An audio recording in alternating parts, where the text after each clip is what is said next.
Dr. Elena Vasquez watched the last evacuation transport disappear into Earth's atmosphere, its fusion drives painting brief streaks of light across the darkening sky. In 6 hours, the Devourers would arrive at Sol System's outer boundary. In 72 hours, they would reach Earth, and humanity would face extinction alone. The irony wasn't lost on her. 3 months ago, she'd stood in this same observation deck aboard Lunar Station, addressing the Galactic Council's emergency session via quantum relay. The greatest minds from 47 star systems had listened as she presented humanity's data on the approaching threat, a swarm of self-replicating machines that had already consumed 3 entire solar systems on the galaxy's rim. The probability matrices are clear, she'd explained to the assembled delegates. The Devourer's trajectory will bring them through the Orion Arm within 18 months. Earth is directly in their path, but they won't stop there. Every populated system within 200 light-years will be consumed within the decade. The response had been swift and predictable. Expressions of sympathy from the more diplomatic species, practical concerns about resource allocation from the pragmatists, and ultimately, a cold mathematical assessment from the Council's Strategic Defense Committee. Humanity represents 0.3% of galactic population, Councillor Exith had announced, her crystalline form refracting the chamber's light into prismatic patterns. Deploying the necessary fleet assets to defend Sol would leave 14 other systems vulnerable. The logical choice is clear. Elena had argued for 3 days straight. She'd presented alternative strategies, offered to share Earth's most advanced defensive technologies, even proposed using humanity's experimental wormhole generators to evacuate threatened populations. But the mathematics were inexorable. Saving humanity wasn't cost-effective. "We are truly sorry," Ambassador Valen of the Centauri Collective had said in the final session. "Your species has contributed much to galactic civilization. You will be remembered." Now, as evacuation sirens echoed through Lunar Station's corridors, Elena allowed herself a bitter smile. Remembered indeed. Dr. Vasquez, incoming transmission from the surface. Commander Torres materialized as a hologram beside her, his weathered face grim but determined. Director Chen wants a final status report. Elena activated her neural interface, feeling the familiar tingle as data streams merged with her consciousness. The numbers were sobering. Of Earth's 12 billion inhabitants, they'd managed to evacuate only 2 million to the outer colonies. The rest had chosen to stay, to implement what the media had dubbed Project Defiance. "Tell the director we're green across all parameters," Elena said. "The orbital grid is charged and synchronized. Ground-based installations report ready status. And the Prometheus array is operating at 96% efficiency." Torres nodded grimly. "Any regrets about turning down the Andromedan's offer?" Elena snorted. 3 days ago, the Andromedan Empire had transmitted a generous proposal. They would accept 50,000 human refugees in exchange for complete access to Earth's quantum computing architecture and wormhole technology. It would have saved a fraction of humanity while stripping them of their most advanced discoveries. "We've been underestimated before," Elena replied. "It usually doesn't end well for the ones doing the underestimating." Her interface chimed with an incoming priority signal. Dr. Yuki Tanaka's image appeared, her expression a mix of exhaustion and barely contained excitement. "Elena, you need to see this. We just ran the final calculations on the resonance cascade. The theoretical models were conservative." Elena felt her pulse quicken. For the past 3 months, while the galaxy wrote humanity's obituary, Earth's greatest scientific minds had been working on a desperate gambit.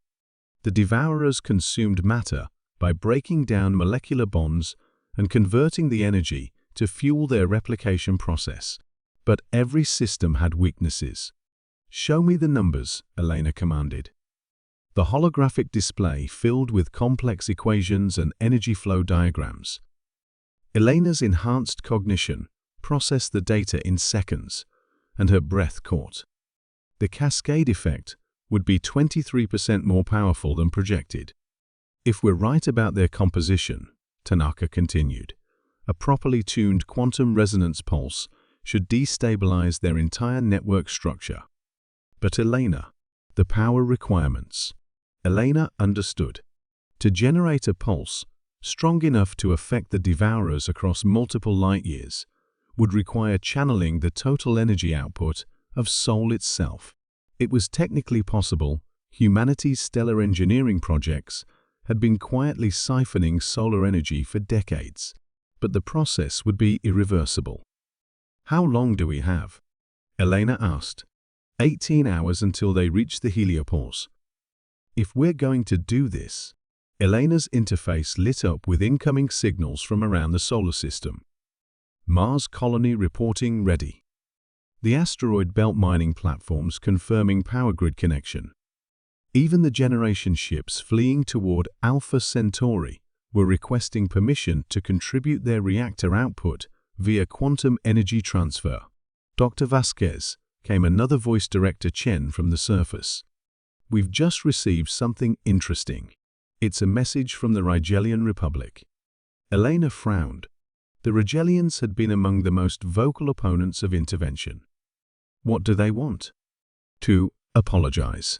They're offering to evacuate an additional 50,000 humans to their systems. No strings attached. They say they were wrong to abandon us. More signals followed.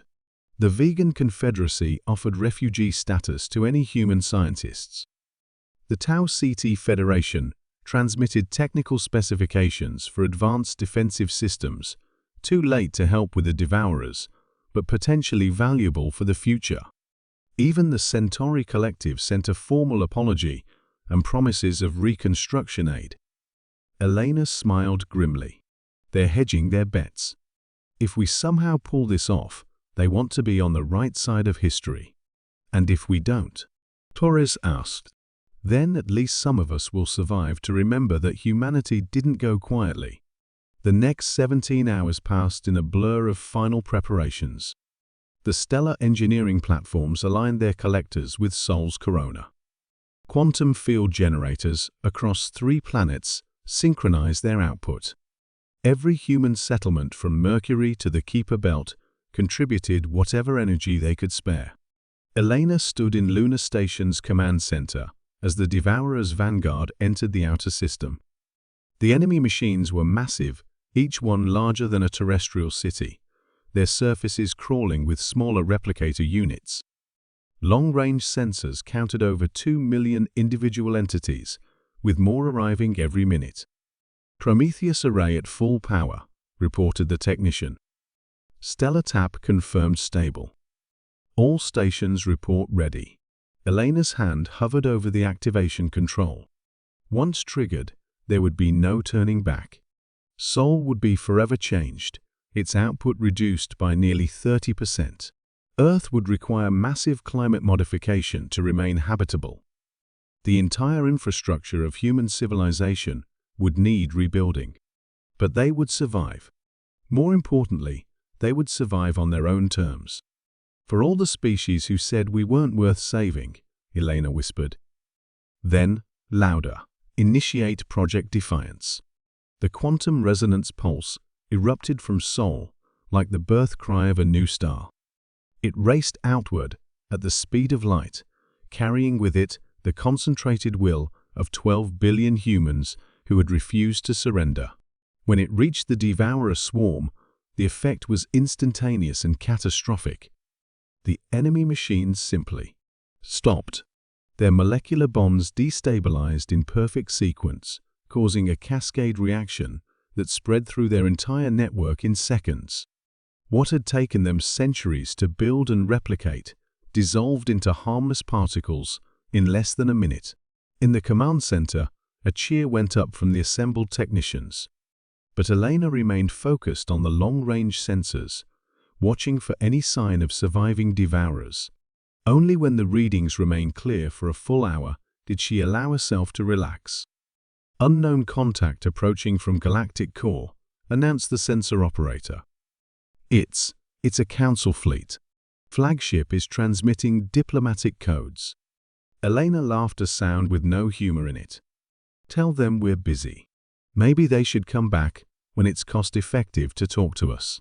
As she watched the diplomatic fleet maintain a respectful distance, Elena reflected on the galaxy's lesson.